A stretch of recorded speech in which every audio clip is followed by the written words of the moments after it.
The Gay Agenda, a guiding manifesto for LGBT activism. Have LGBT persons been marginalized? Yes. Have they been mistreated? Yes. Are LGBT activists fair in demanding equal treatment? What is the line between equal treatment and special treatment? What are the strategies and methods of LGBT activism? Are they ethical? What is the impact of LGBT activism on LGBT persons themselves, on Singapore society today, and for the generations to come? In the 20th century, the gay and lesbian rights movement emerged. The LGBT movement has since become one of the most successful social movements in the world. Today, at a global societal level, homosexuality is increasingly recognized as normal, healthy, and natural. Acceptance of LGBTQ people has risen worldwide. LGBT-friendly businesses are more profitable. How or why have societal attitudes towards LGBTQ shifted so much and so quickly? Was it a natural development because societies have become more accepting? Or was there a global, centrally organized game plan to change the way the world thinks? You've heard of the Gay Agenda. I want to say thank you to the Gay Agenda. Let's go, Gay Agenda! You think that we'll corrupt your kids if our agenda goes unchecked? Funny, just this once, you're correct. We'll convert your children. Happens bit by bit, quietly and subtly, and you will barely notice it. We're coming for them. We're coming for your children. The agenda is coming home. The gay agenda is here. Or maybe the myth of the Gay Agenda. Gay agenda, people! Why didn't you just call it the Constitution so I knew what you were talking about? Tonight I'd like to address something sometimes referred to as the gay agenda. Now, I've never actually been to the secret meeting where the gays plot their agenda. There is no gay agenda. Singaporean LGBT activist and historian Roy Tan, the negative misconceptions are that the gay people harbour a sinister agenda to convert everyone in society into a homosexual. So, what is the Gay Agenda? What if we told you that there actually is a written manifesto that outlines the agenda and strategies of LGBT activism? We introduce to you After the Ball. Over 30 years ago, in 1989, two Harvard graduates, a neuropsychiatrist, Marshall Kirk, and a public communications expert, Hunter Madsen, both gay men, published a book, After the Ball. It was a #1 bestseller in the US, and the back cover reads, Guiding Manifesto for a New Brand of Pragmatic Gay Activism, a boldly original battle plan for conquering bigotry by exploiting the mass media. After the Ball lays vital groundwork for the next stage of the gay revolution. The authors were upfront about their goals. An agenda for change. What we have discovered is, in fact, an agenda of heterosexual thoughts and actions that we must somehow change. Their agenda includes a list of beliefs and actions to change among straights. How will they do so? Strategy. Persuasion, not invasion. Good propaganda. We have in mind a strategy as calculated and powerful, or if you prefer, manipulative. Gays must launch a large-scale campaign, we've called it the Waging Peace campaign, to reach straights through the mainstream media. We're talking about propaganda. The purpose and effect of propaganda is to promote a climate of increased tolerance for homosexuals, and that, we say, is good. We present, in order of increasing vigor and desirability, 3 general approaches. Desensitization, jamming, conversion. Desensitization. Desensitize straights to gays and gayness. Inundate them in a continuous flood of gay-related advertising, presented in the least offensive fashion possible. If straights can't shut off the shower, they may at least eventually get used to being wet. And I think I'm bisexual. I'm trans. I'm gay. I'm bisexual. I'm gay. I think I'm asexual. I am a gay man. Coming out helps desensitize straights. As more and more gays emerge in everyday life, gays as a group will begin to seem more familiar and unexceptional to straights. I'm gay. I'm a cisgender lesbian. And I'm bisexual. And I identify as a bisexual or pansexual. I identify as a trans man. I identify as queer. Asexual. Did you know that LGBT representation on films and TV has been at record highs the last few years? Desensitization. Jamming is more active and aggressive. Get the bigot, feeling a conflicting twinge of shame. Propagandistic advertisement can depict homophobic and homo-hating bigots as crude loudmouths and assholes. Depict gays experiencing horrific suffering as a direct result of homo-hatred. Bigots would be ashamed to be the cause. When our ads show a bigot, like members of the target audience, being criticized, hated and shunned, he will feel just what they feel and transfer it to himself. This wrinkle effectively elicits shame and doubt. In any campaign to win over the public, gays must be portrayed as victims in need of protection. The gay community must deploy the play for sympathy and tolerance. They've weaponized empathy. They get you involved in this as like, this is about protecting people, protecting marginalized people, and about being a good person and caring about people who are marginalized. And that's not what it's about. Pink Dot 2021, advocating for the positive portrayals of LGBT people in the media. What this means for kids who are being bullied, who are different, who are lonely, is they can't sit down and watch the same TV with their parents on media call and see images of themselves as whole, as healthy, and as accepted. And it's damaging. Jamming. Arouse in them feelings of shame for bigotry and a new protectiveness toward the gay community. They use your virtue against you. You don't want to be transphobic. I think that's very effective. Wow, it's like they were trained from the military or something. They read something and they found. Oh, they were trained. This is not activism. This is indoctrination. The purpose of victim imagery is to make straights feel very uncomfortable. That is to jam with shame and to lay the groundwork for the process of conversion. Conversion. By conversion, we actually mean something far more profoundly threatening to the American way of life. We mean conversion of the average American's emotions, mind and will through a planned psychological attack in the form of propaganda fed to the nation via the media. Conversion is more than merely desensitizing straights or jamming their homo-hatred. It entails making them actually like and accept homosexuals as a group. A media campaign which prepares the public for the gradual desensitization, jamming, and conversion. Carefully crafted, repeatedly displayed mass media images of gays could conceivably do even more. Expose them to an unending series of positive gay images. Wide range of favorably sanitized images portray only the most favorable side of gays, enhancing public receptiveness and sensitivity. Yes, you should be very proud of yourself. Thank you, Captain. Every time someone steps up and says who they are, the world becomes a better, more interesting place. So, thank you. I'm gay. I'm sorry that I didn't tell you sooner. I honestly just realized. Don't you dare apologize to me.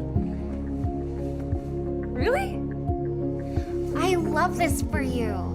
And I love this for me. Finally, a gay friend. We are ready to see more positive portrayals of the LGBTQ people in our mainstream media without censorship.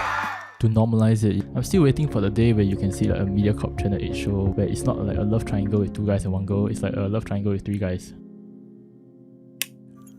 Do you support normalizing positive portrayals of LGBT persons and issues in our mainstream media? How would this impact Singapore society?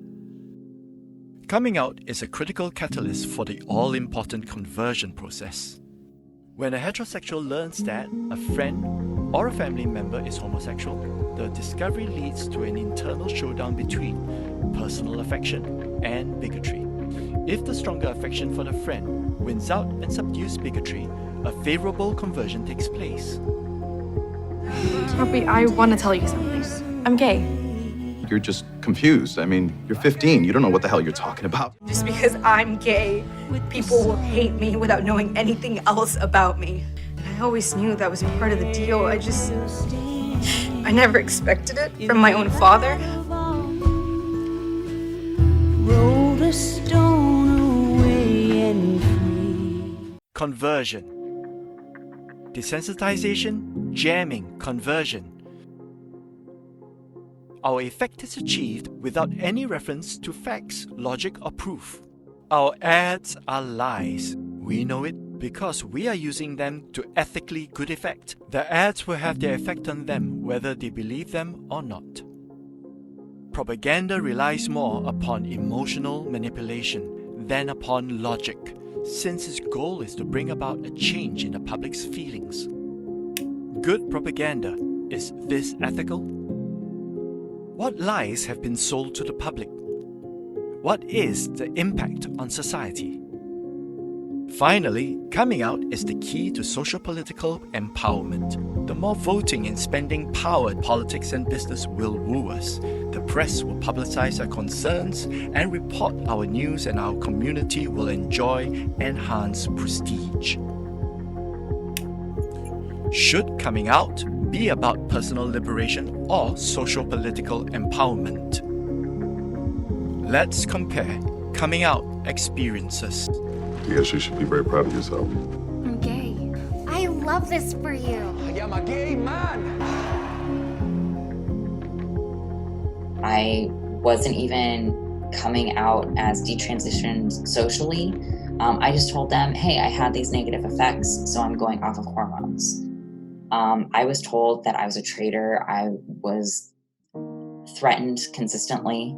I just went through this crazy social experience of everyone I knew abandoning me, and all for the sake of me taking control over my health. When a gay person comes out, he or she is welcomed and accepted with open arms.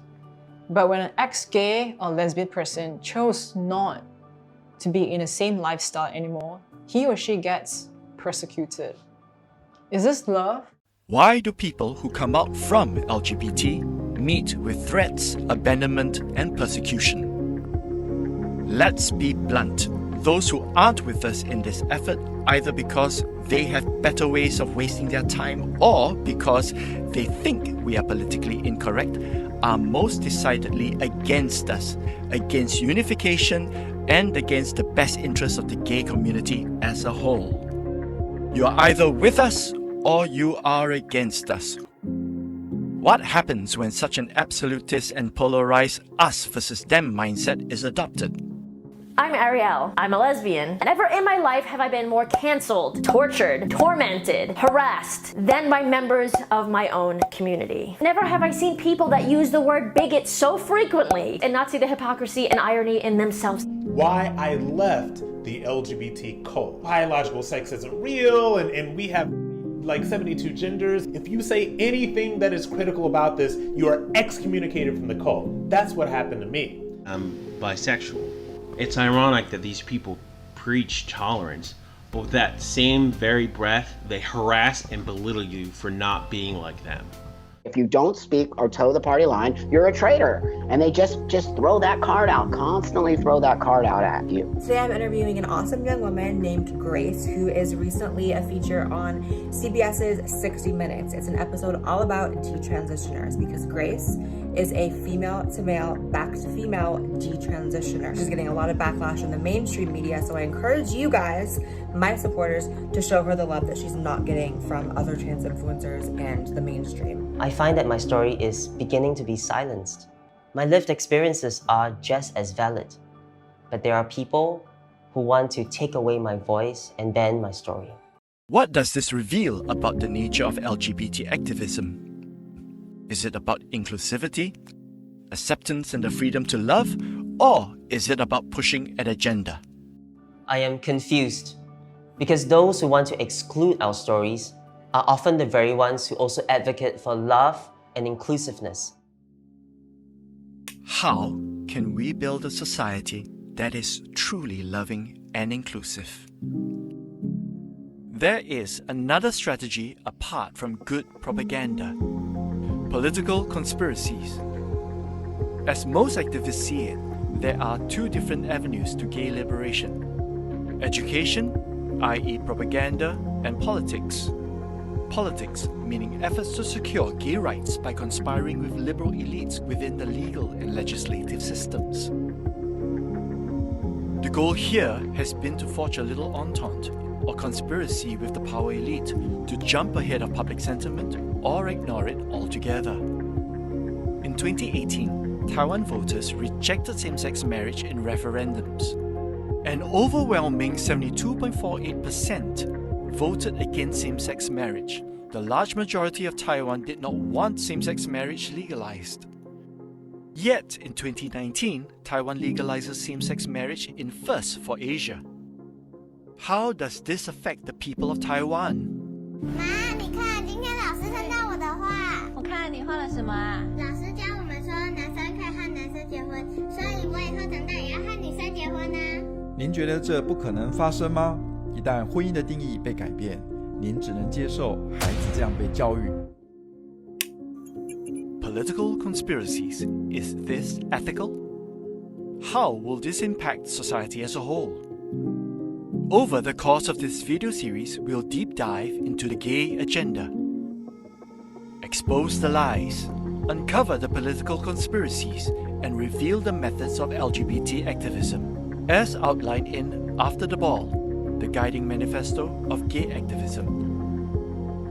We will review how LGBT activism has and will impact Singapore. We need to repeal 3778, an outdated law that criminalizes gay men.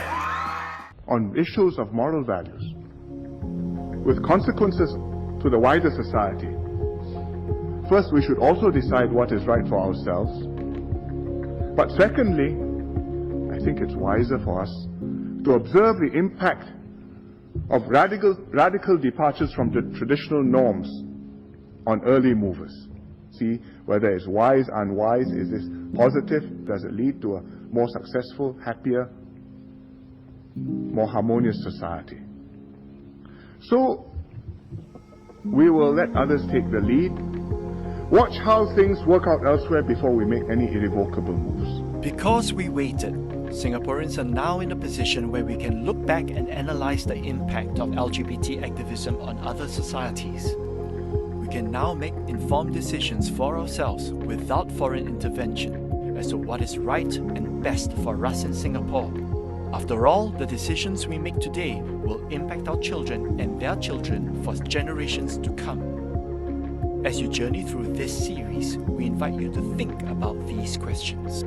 Has the gay agenda influenced your views on LGBT issues? Is the gay agenda harming or helping LGBT persons? What is the impact on the rest of Singapore society? Follow us on